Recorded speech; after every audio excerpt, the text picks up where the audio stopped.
Guys, ito na yung ang special product ng ating luto na Joem. Wow! Wow, wow, wow, wow, wow, wow. Wow na wow! Nagmamantika sa sarap. Dahil yung mantika na yan, konti lang ang mantika na yan. Lumabas na lang yan sa sa manok na binili natin. So yan. Kita nyo yung mantika niya, oh. Pwede itong gamitin, itong mantika na yan. Pwedeng gamitin pa yan sa mga prito-prito, oh. So, diba? Ang daming purpose niya. So, yan. Paigahin lang natin ng konti. Pero pwede na to, guys. Pwede na tong iulam. At ang oras natin ngayon ay, anong oras na? Alauna.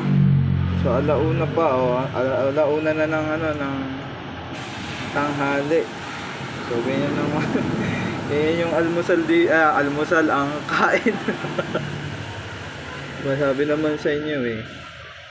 Saka hindi naman reklamador, hindi ako maarte.